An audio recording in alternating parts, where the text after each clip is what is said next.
Ricardo, bom dia. Quais são Bom as dia. notas essenciais para ti deste debate que acabamos de escutar? Um debate mais esclarecedor e até mais esclarecido por parte dos candidatos, com mais propostas, a falar mais no futuro do que no passado, em contraste com debates anteriores televisivos que tínhamos assistido.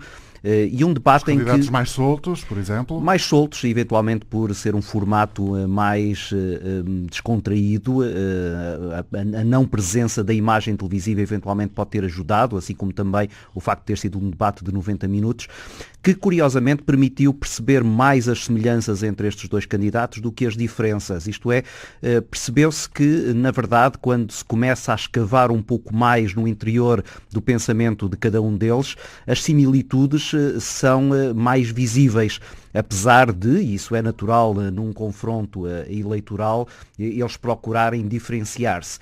Agora, sobressaiu também, quanto a mim aquilo é importante, uma ideia relevante, que é a ideia da cooperação ou não cooperação com o Partido Socialista. E essa aí é uma matéria que claramente divide Pedro Passos Coelho de Rui Rio, e penso também que essa pode ser uma componente-chave na decisão que cada um dos militantes terá no momento em que colocar o seu voto. Ricardo Jorge Pinto, a capacidade de comunicação de Rui Rio e Pedro Santana Lopes são diferentes e isso pesa nesta corrida para a liderança do PSD? Até que ponto? Pesa na medida em que, existindo estas similitudes, os militantes, na hora de escolher, olham para outros pormenores. E o pormenor pode ser desde o posicionamento que cada um deles tem relativamente ao partido e relativamente ao país, e também naquilo que é a sua capacidade de argumentar perante determinados fatores que neste momento são relevantes. Veja-se, por exemplo, a questão da Procuradora-Geral da República. O que Rio e Pedro Santana Lopes pensam é, na verdade, idêntico. Agora, a forma, o estilo, a oratória, a retórica utilizada acabam por fazer sentir que, eventualmente, há ali diferenças. E isso pode pesar no momento em que o militante tenta escolher alguém que vai ter que enfrentar António Costa nas próximas eleições legislativas e que percebe que do outro lado leia-se aqui Partido Socialista, o principal adversário do PSD, terá alguém que olhará para o seu adversário social-democrata como o principal obstáculo para chegar ao poder. E, portanto, eu penso que estará na cabeça dos militantes quem é que, exatamente por esse estilo, será mais eficaz numa luta, que já se percebe que é difícil, contra o líder do Partido Socialista. Mais civilidade no debate, mais desconsideração, foram de resto notas que inclusivamente vocês já aqui destacaram. A minha questão é, esta campanha foi muito entre o ano 2004 e aquilo que poderá acontecer com cada um dos candidatos na liderança do Partido Social Democrata relativamente ao atual governo liderado por António Costa. Houve, eventualmente, uma fraca discussão programática de cada uma das ideias dos candidatos. Essa pode ser, do teu ponto de vista, a nota mais forte de toda esta corrida para as eleições do próximo sábado? Eu diria que essa tua apreciação é absolutamente realista, mais no que diz respeito à cobertura mediática do que às sessões de esclarecimento que aconteceram um pouco por todo o país pelos dois candidatos.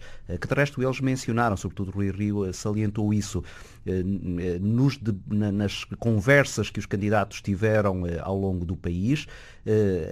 Acredito que as ideias tenham sido debatidas e acredito e percebo também, porque sou jornalista, que os média tenham preferido muito mais salientar esta zona de choque de personalidades entre os candidatos do que verdadeiramente as ideias que eles tinham para apresentar. Mas até que ponto é que algumas ideias, nomeadamente, e como dizia ontem no Público Manuel Carvalho, a suposta falta de credibilidade de Santana Lopes e o putativo provincianismo de Rui Rio, até que ponto é que estas caracterizações emergem de cada um dos candidatos em relação ao outro, ou é uma análise jornalística de quem está a observar o fenómeno político? É uma análise, quanto a mim, superficial e muito simplista. e redutora. Na verdade, cada um deles, nas semelhanças que o Luís muito bem caracterizou, até pela similitude de percurso político dos dois candidatos, não se coadunam com essa análise. Agora, eu acho que também por alguma inabilidade, sobretudo ao lidarem com os média, estes candidatos permitiram que essa análise acabasse por sobressair. Eu diria que os militantes estarão muito mais interessados naquilo que é, por exemplo, a postura que eles, candidatos, terão perante o próprio partido. E hoje o Rui Rio, quanto a mim, colocou o dedo numa ferida e eu não tenho a certeza se o que ele disse vai beneficiar ou vai prejudicar, que é o dizer que será muito duro para contra todos aqueles que neste momento estejam a contrariar a onda de otimismo que eles querem incutir dentro do partido, nomeadamente referindo-se à entrevista que Miguel Relvas dá ao Jornal Público, e aí dizendo de forma muito clara que ele irá fazer uma espécie de limpeza dentro do PSD contra todos aqueles que não estejam com ele. E isto é muito típico de Rui Rio, e isto pode ter um de dois efeitos. Ou pode, na verdade, galvanizar a candidatura de Rui Rio, junto dos militantes que dizem é preciso que realmente alguém bata aqui o pé, ou pode ser muito contraproducente, levando muitos militantes a ficarem assustados com o efeito que o Rui Rio possa vir a ter caso assuma a liderança do partido, relativamente a muitas das figuras que têm sido figuras de relevo dentro do PSD. Ricardo. Sim, é uma interpretação absolutamente legítima, tendo em conta o espírito que se vive dentro do PSD, de ter percebido que mesmo ganhando as eleições legislativas, e é preciso recordar que Pedro Passos Coelho ganhou as eleições legislativas, não consegue governar. E, portanto, há aqui um sentimento de alguma impotência do partido, que os leva a crer que o próximo desafio das legislativas, se não é impossível, está muito próximo disso.